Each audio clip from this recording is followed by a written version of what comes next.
विदेश में रह रहे भारतीयों के प्रति भारत सरकार की बनती है। हमारा मुखिया भारत सरकार तो है ना? बिल्कुल है, भारत सरकार ही है मुखिया। अब विदेशों में जो भारतवंशी रह रहे हैं या हिंदू रह रहे हैं, इंग्लैंड में रह रहे हो, चाहे बांग्लादेश में रह रहे हो, चाहे पाकिस्तान में रह रहे हो, चाहे चीन में रह रहे हो, या दुनिया के किसी भी कोने में रह रहे हो, अब मान लीजिए वहां उन्हें सताया जाए और हम यहाँ हिजड़ों की तरह यूं कह दें भाई वहां सता लिए जाए तो यहां भाग गया ना, ये ज्यादा ठीक लगेगा? या ये कहा जाए कि भारत अब परमाणु संपन्न शक्ति है, किसी भी देश में यदि हिंदुओं को सताया गया तो ठीक नहीं होगा? कौन सी चीज पसंद आएगी? नमस्कार, जय हिंद। मैं हूं राजेश राणा और आप देख रहे हैं नेक्सू टीवी। और आज हमारे साथ हैं वो राजेंद्र सिंह नरूका जी। नरूका जी, आपका बहुत बहुत स्वागत है। नमस्कार जी। नरूका जी, मैं आपका एक इंटरव्यू, एक वीडियो देखा मैंने। आप कह रहे हैं कि जो विदेशों में हिंदू रह रहे हैं और सताए हुए हैं, पीड़ित हैं और सताए जा रहे हैं, खास करके बांग्लादेश का हाल आपने सब देखा, पाकिस्तान में खत्म हो गए, अफगानिस्तान में खत्म हो गए, आप कह रहे हो कि वहां से उनको सुरक्षित लाया नहीं जाए और गवर्नमेंट तो सीए लागू कर रही है उन्हें लाने के लिए। आप क्या कहेंगे इससे? तो आप एंटी हिंदू कहलाने लगेंगे। देखो, एक बात को समझने की, देखो मेरा गांव बसेठ, मेरे गांव के लोग दिल्ली में भी रहते हैं, मेरे गांव के लोग कलकत्ता में भी रहते हैं, मेरे गांव के लोग कुछ जयपुर में भी रहते हैं, मुंबई में भी रहते हैं।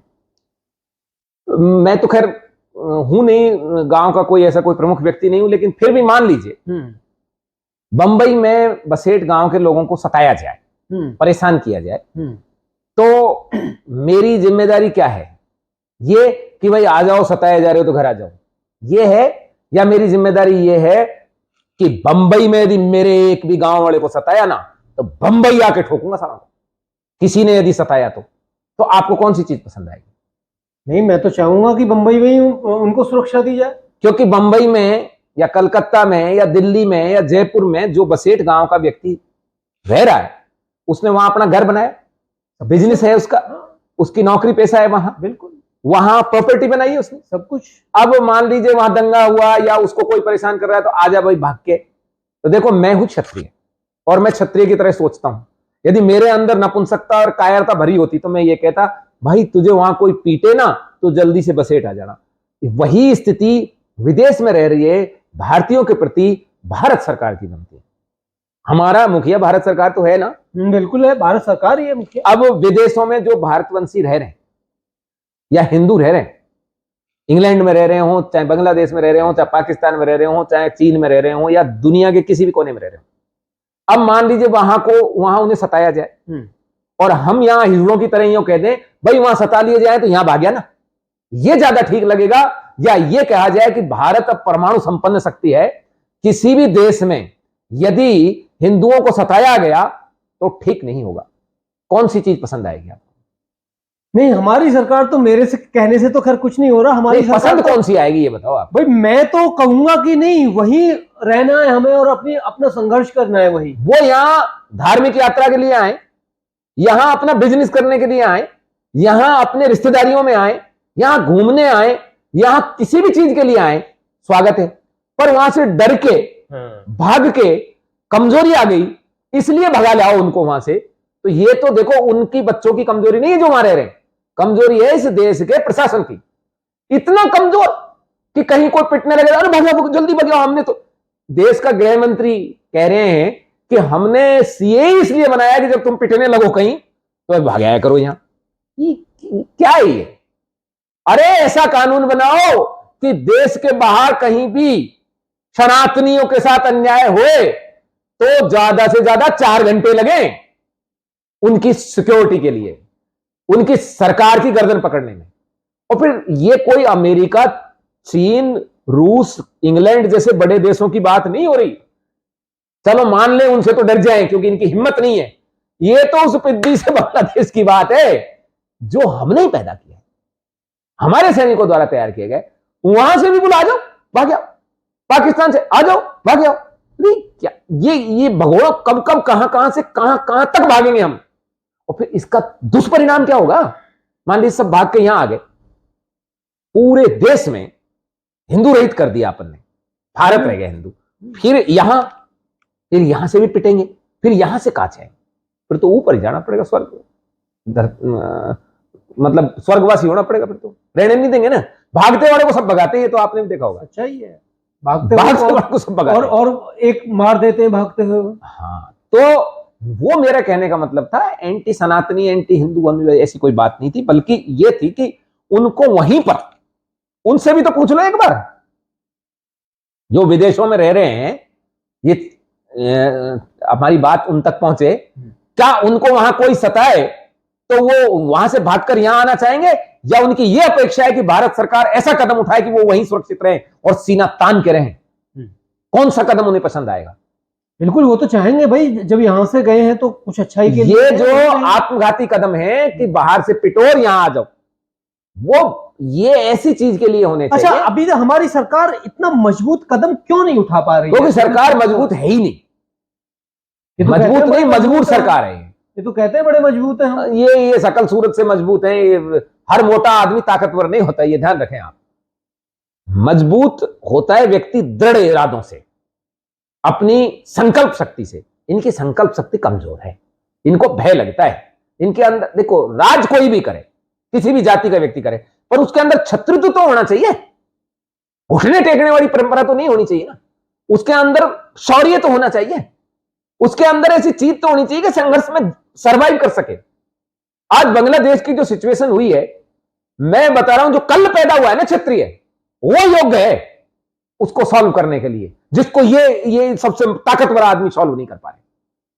करना क्या है, मिसाइल का इधर से उधर, वैसे ही जैसे अभी होता क्या है, एक आपको कहीं चोर दिखाया, डाकू दिखाया, करना है, चोर डाकू दिखाया, आप अपने हथियार को निकालिए, देखिए, यूं कीजिए और वापस रख लीजिए। वो देखोगे चोर कहीं नजर नहीं आएगा, बदमाश नजर नहीं आएगा। तो आप अपनी मिसाइलों को थोड़ा ऊपर कीजिए, थोड़ा नीचे कीजिए, थोड़ा सा बांग्लादेश की तरफ कीजिए, थोड़ा सा, बस इतने में हो जाएगा काम। विद इन कंट्री हमारी सेनाओं का मूवमेंट हम कर सकते हैं या नहीं कर सकते? पहले बिल्कुल कर सकते हैं, हमारा अधिकार है। तो क्या बुराई है Rajput regiment, Jat regiment, Dogra regiment को इधर से उठाकर थोड़ा कलकत्ता तक घुमा लाया जाए, थोड़ा बांग्लादेश बॉर्डर तक घुमा दिया जाए? इसमें कोई बुराई है क्या? इतना सा कर लो आप। मैं कह रहा हूं, इतने से कर लेने में हमारे जो सनातनी बांग्लादेश में बैठे हैं उनका भविष्य सुधर जाएगा। ये क्या है, ये जो आतंकवादी लोग और जो ये गुंडागिर्दी अभी चली वहां, वो क्या थी? वो कोई ये हमारी सेना का मुकाबला कर लेंगे? वो इतनी है क्या क्षमता उनमें? अरे अभी अग्निवीरों के हाथ में नहीं है ये सेना, अभी तो देश के सैनिकों के हाथ में है। कहीं ये सोच रहे अग्निवीर आए हों, ये टेम्परेरी वाले नहीं, ये पूरे देश की सेना वाले हैं और ये रगड़ देंगे। युद्ध की जरूरत नहीं पड़ेगी, इनकी हुंकार से काम हो जाएगा। वो तो पहले भी देख चुके हैं। और तो ये 71 में क्या हुआ क्यों नहीं कर रहे? और हमारी छोटी सी टुकड़ियों ने क्या हाल किया था। आश्चर्य की बात ये है कि पक्ष और विपक्ष दोनों ही बैठे। नहीं, मैं तो यही सोच रहा हूं कि विपक्ष तो खैर कुछ बोलेगा ही नहीं, उन्होंने तो बोला ही नहीं।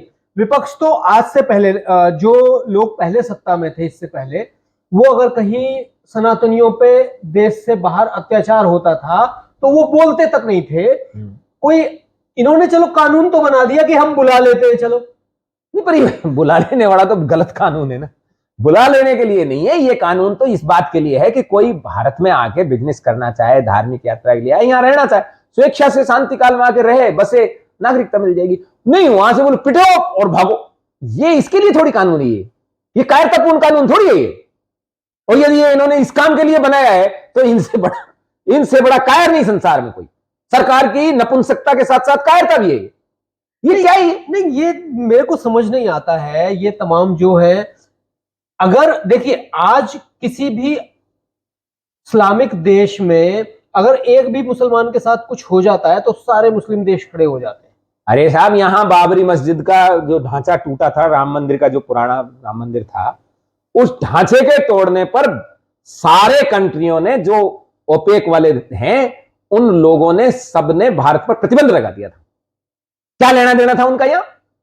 और ये हमारे भारत तो कह रहा है बांग्लादेश की जो अभी नया जो ये आतंकवादी, जो ये बदमाश लोग जो सरकार चलाएंगे ना, उससे बोला हम चर्चा करेंगे। नहीं कर रहे हैं, वो तो कर रहे हैं, उससे चर्चा, हाथ जोड़ के निवेदन कर रहे हैं, आग्रह कर रहे हैं। तो ये देखो, देश के नागरिकों तक ये बात जानी चाहिए कि हमारी देश की सरकार कैसी बेहूदगी अपना रही इन मुद्दों पर। और पक्ष और विपक्ष इस मामले में एक हो गए, और मामलों में एक नहीं हुई, इसमें दोनों ही एक हैं। बोलो कोई बात नहीं, ये ठीक है, बुला लेंगे उनको यहाँ। और बुला लेंगे नहीं, वो आ भी रहे डेली। नहीं वो देखो ना वहाँ कितने सारे वो लोग बीएसएफ ने वो रोक रखे थे पानी में, वो आपने भी वो पानी वानी में रोकने, वो तो पब्लिक को दिखाने के लिए है। वो रोजाना आ रहे हैं, रोजाना नागरिकता ले रहे हैं, उनके हाथों हाथ आधार कार्ड और सब बन रहे हैं, वो सब घुस गए। और रोहिंग्या अब आज 10 करोड़ लोग भारत में घुस बैठे हैं। 10 करोड़ लोग, बिल्कुल। और उन 10 करोड़ लोगों को भारत की सरकार निकालने के बारे में कोई विचार नहीं, कोई विचार नहीं करे निकालने के बारे में। इतनी हमारी एजेंसियां हैं, इतने हमारे संगठन हैं, इंटेलिजेंस हैं, और क्या करेंगी संगठन और इंटेलिजेंस? मेरे साथ चलो, मैं बता दूं कहां कहां रह रहे हैं ये, निकाल दो इनको। शकल सूरत बोली भाषा से सबसे होते हैं ये, लेकिन नहीं निकाले।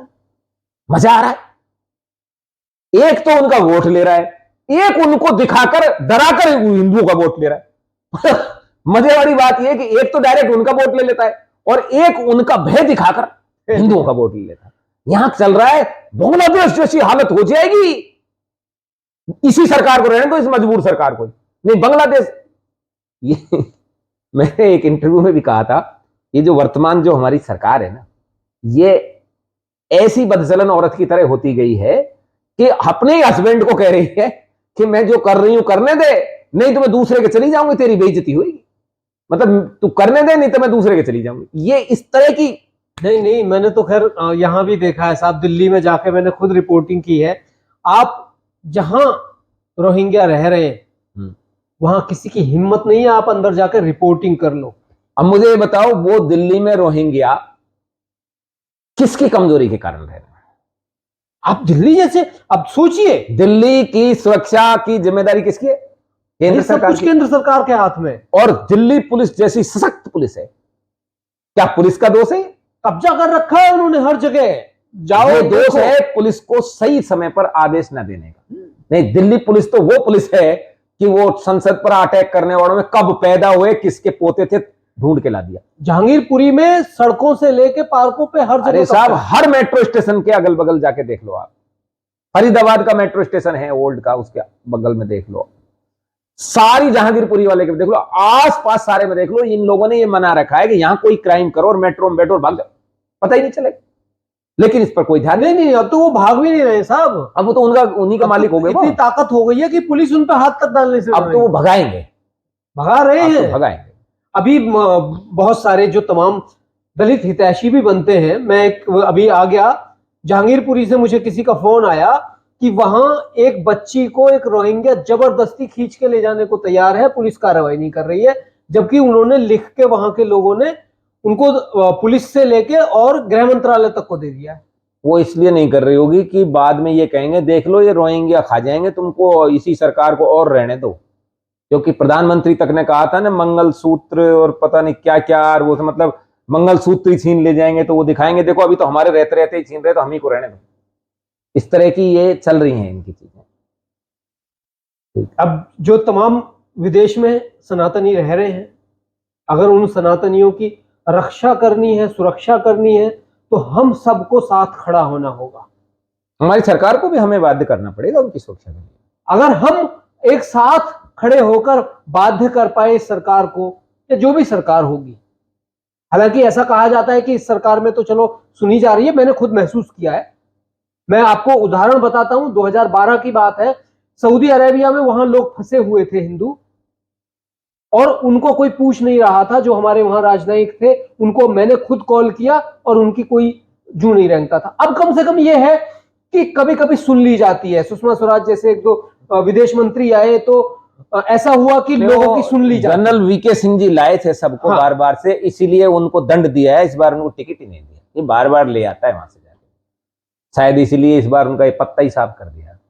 वो लेके आया करते थे, खुद जाते थे, हर जगह गए हैं वो, तो इस बार उनको हटा ही दिया। आर्मी चीफ रहे हैं हमारे, हाँ, इस बार उनको हटा दिया। ये गलत कर रहे थे लेके आने का, शायद सरकार को पसंद नहीं है। ये चीजें हैं, और अगर हम सोचेंगे, सरकार ने नहीं सोची, तो आने वाले समय में भाई जहां से सनातन खत्म होता जा रहा है, वहां के हालात अब देख रहे कैसे हो रहे। हम पाकिस्तान से खत्म हुए, पाकिस्तान का क्या हाल हो गया है। अफगानिस्तान से खत्म हुए, अफगानिस्तान का क्या हाल हो गया है। अब बांग्लादेश से भी निकलने वाले हैं, तो बांग्लादेश भी वही हाल होना है। सोचना होगा हम सबको। तो नरुका साहब आज हमारे साथ जुड़े, आपका बहुत बहुत धन्यवाद। जी, धन्यवाद। नमस्कार।